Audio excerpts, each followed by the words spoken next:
Hello and welcome back to Lug, the channel where two mates talk about watches. And this week, Ben has some big news. I do, guys. I have bought my first Rolex. Here we go.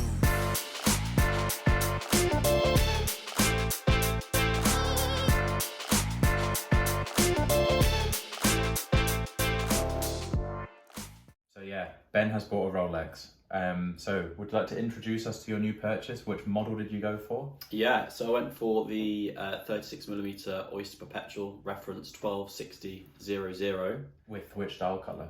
I went for the green. Very nice dial colour. Yeah. Very, very nice dial colour. So I think it's quite interesting that you have purchased this Rolex, and I think it came a bit out of the blue. Especially because you're sort of known as a big Omega fanboy. Absolutely, yeah. I don't tread too closely to Rolex, or I haven't done in the past. But yeah, it was a watch that I just suddenly became quite interested in, which I think is very easy to do. Yeah. It's so easy to kind of fall in love with these. Yeah, fall in love with these watches, and also just online. It's very easy to be able to sort of access photos and videos of it. Yeah. And very quickly. Just wanted to get hands on with it. Yeah. And the easiest way to do that these days is to actually, buy a Rolex, because you can't go to a shop and try one on. Yeah, that is true. Although, more and more places do now have them in the window, but for display only. Yeah. I haven't actually tried going in and asking to try one of those ones on. Yeah, no, I haven't either. I don't know whether they would let you, or whether it is literally for display only. Yeah. Not even for trying on. I have no idea. So yeah. Actually, maybe comment on the video if you can try on the display only models, Yes. because I'm kind of curious to know about that. Yeah. So I think everyone knows Rolex. It's probably the one Swiss watch brand that even non-watch enthusiasts are aware of. Yeah.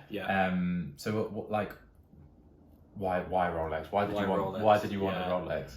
It's a very sort of loaded question, isn't it? There's lots we could talk about here. I knew that if I was going to get a Rolex, I wanted it to be understated. Yeah. I think, as you said, non-watch people probably think of Rolex as this, ridiculously luxurious, sparkly, diamond-filled watch, and I think it's a status symbol, right? Yeah, like a status symbol. I think it's important to realise that actually, fundamentally, Rolex was, a tool watch company. Yeah. They made watches for pilots, for divers, for people that enjoyed the outdoors. So, I wanted a watch, firstly, that represented that. I didn't want a flashy Rolex. Yeah.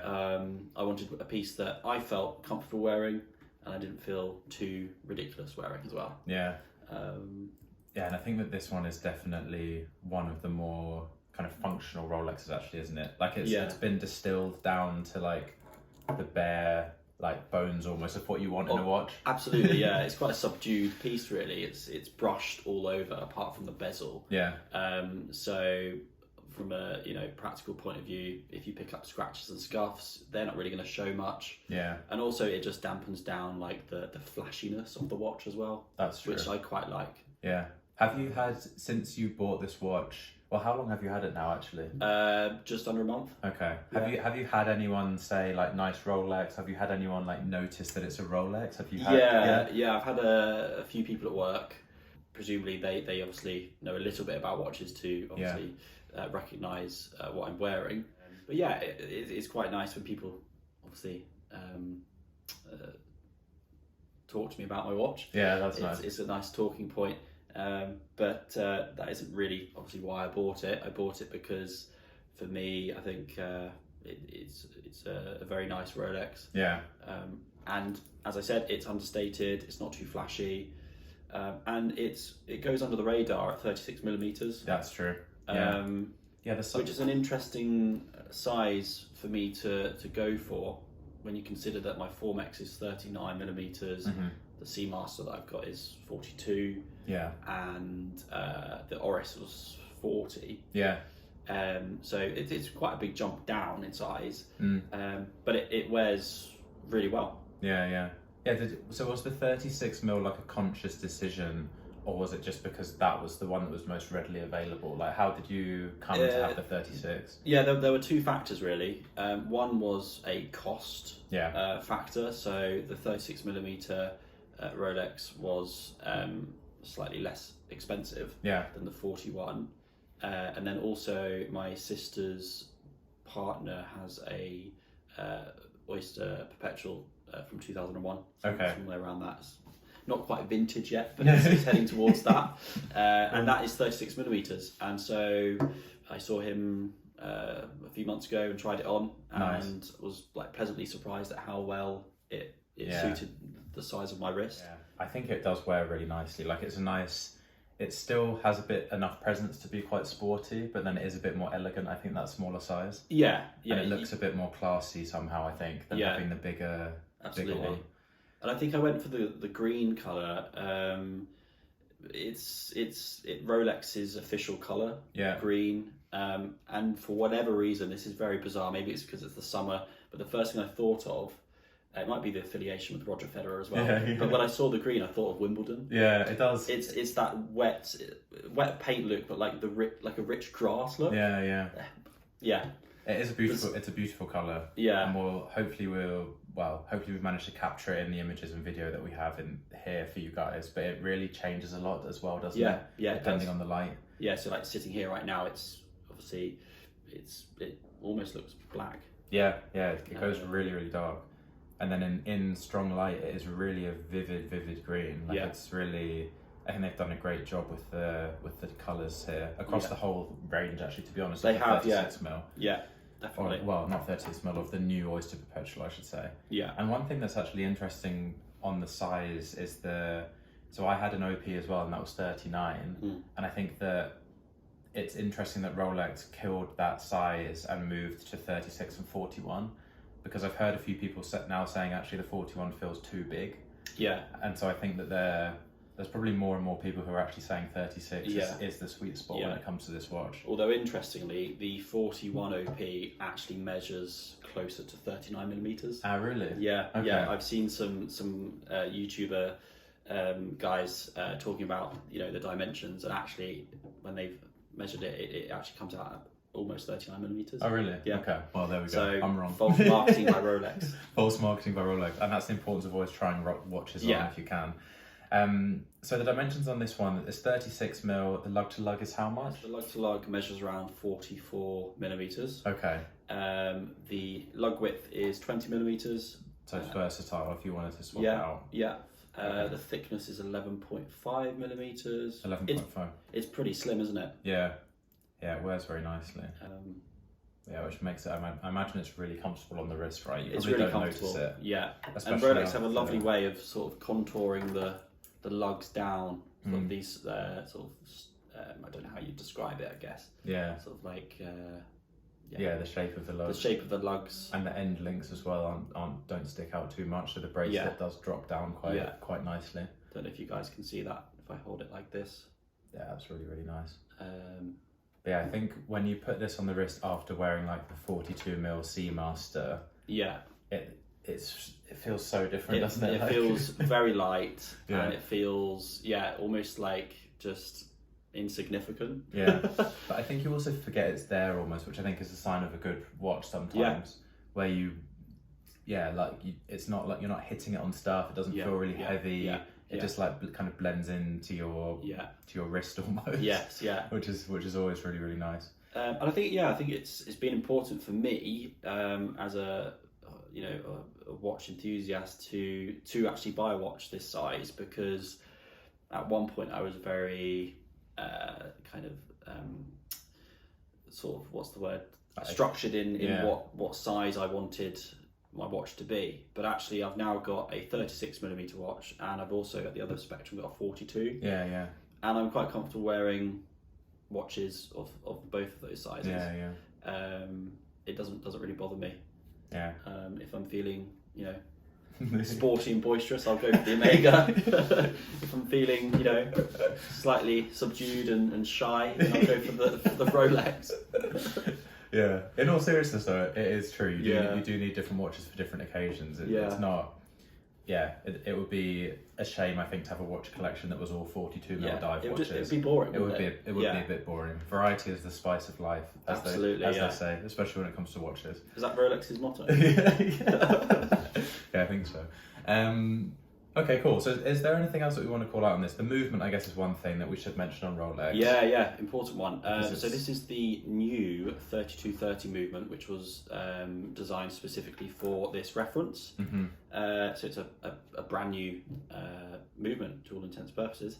You get 70 hours power reserve, 100 meters water resistance, which I think is pretty. Yeah, it's impressive. Really, pretty good for a watch that really isn't designed to be dive watch. Yeah.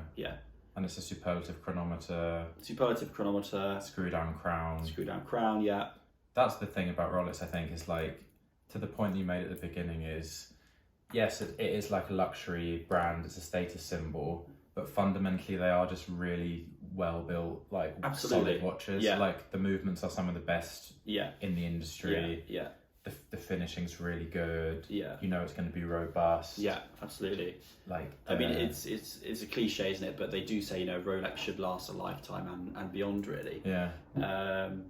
And they just make really good watches. They're not known for their complications. They're not known for their particularly, incredible finishing. They're just very robust, well-made watches, really. Yeah. I mean, you can't even see the movement on, I think, all of their watches. They generally go for the solid case back. Yeah. But yeah, the applied numerals are really, really nice here. Yeah, you get the hands are very nice. Yeah, the applied Rolex crown at 12 o'clock as well. That's a nice touch. And all the markers are lume filled too, which is good. Yeah. And I think one other thing that I think a lot of people maybe don't realise about Rolex is that it is all in-house. I think I'm right in saying. To the point where they even have their own special type of steel that they only use for Rolex. Yeah. Which I think is it is really, really cool when you read about it. Yeah. The extent to which Rolex really is an in-house brand. Yes, yeah. I don't know how much truth there is in the the phrase that it takes 1 year for a Rolex to be made. I don't know. I don't know whether that's true, but I don't know. It could be. You certainly get the sense that the Rolex, they definitely put time into research and development of materials they use. Yeah. To ensure that the watch lasts a long time. Yeah. So I think we've both been sort of gushing about Rolex now for a while. Is there any negative that you'd like to call out on this watch or Rolex in general? Yeah, so I mean it's only a small one, but considering how much I paid for this watch and the prestige of Rolex, there was a small quality control issue on the rehaut. So I noticed that the crown on the rehaut was not aligned with the 12 o'clock marker. Yeah. And then I obviously Googled it, as we all do, and there were just several other people online on forums, Reddit, Rolex forums, saying that their Rolex had the same issue and they weren't that bothered. Yeah. It bothered me for a little bit because I thought, well, I'm paying a lot of money for this watch. Yeah. From Rolex, and I've got this little issue with the alignment, but it seems to not really be something that Rolex worry about. Yeah. I mean, it's almost like a quirky characteristic of Rolex. But, yeah. I mean, it's off by... It's close, isn't it? It's very close, yeah. But it's just one of those things where if you have a touch of OCD, it's going to just be on your mind for a while.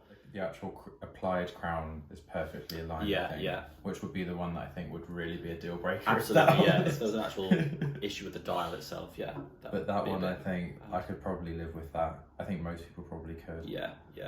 But it is also, I do really like that feature though, how the rehaut is kind of laser engraved with Rolex. It is that is also really, really cool. There's actually a lot going on that dial. Yeah. Okay, so overall then, I think it's a pretty good watch. Yeah, absolutely. I'm very pleased. The only other thing that I would say is a negative with Rolex at the moment, as I'm sure a lot of you guys watching will also agree with, is the availability of Rolex, basically, like getting any model in a shop. I bought this off Chrono24 and admittedly did have to pay over retail for it. Yeah. But yeah, I was prepared to do that because I wanted the watch, but it's not ideal, and for people that enjoy watches, it's it's a shame that we aren't, you know, we're not able to go into a shop and freely try these on and readily buy them. Yeah, I don't know what Rolex, what's going on. Well, it takes a year to make each one, so this is it. Yeah. There's going to be a long backlog then. But yeah, I think it is definitely annoying, isn't it? Absolutely, but at the same time, I guess Rolex is one of those brands that people feel is a safer store of money as well, in a way. Like people, it's almost treated like an investment asset as much as it is a watch. Yeah.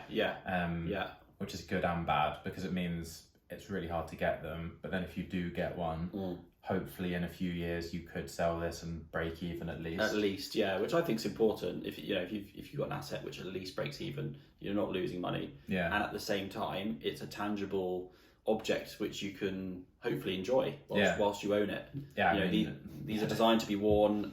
I hate it when people, you know, lock away expensive watches and leave them in a closet for 10 years or whatever. It's designed to be worn and enjoyed. Yeah. And Rolexes tend not to lose their value too much, even if they've been worn. In some cases, they'll go up in price because they're showing signs of wear. Yeah, I mean, you just need to hope that they discontinue the green dial. Yeah, and then you'll be you'll be laughing. It depends. It depends how much the price would increase if it did get discontinued. Yeah, you know, I'll happily keep it until then. But yeah, we're not completely tied to any of our watches. It's probably what you've learned from watching this channel. Yeah. Yeah, thanks for sharing your new watch with everyone, Ben. I think it's a really, really great piece, and hopefully you guys enjoyed the content. Well, I think we can all agree that Ben's made a really good purchase decision here. I know I really like this watch. If you like the watch too, then put a comment down in the comment section, and we'd always be happy to reply. But yeah. Thanks, guys. Thank you for stopping by on the channel and supporting us. Until next time, when I think Ollie will have something to announce. I can't comment on any speculation at this point in time until the contracts have been signed. Okay, but watch this space. Watch this space.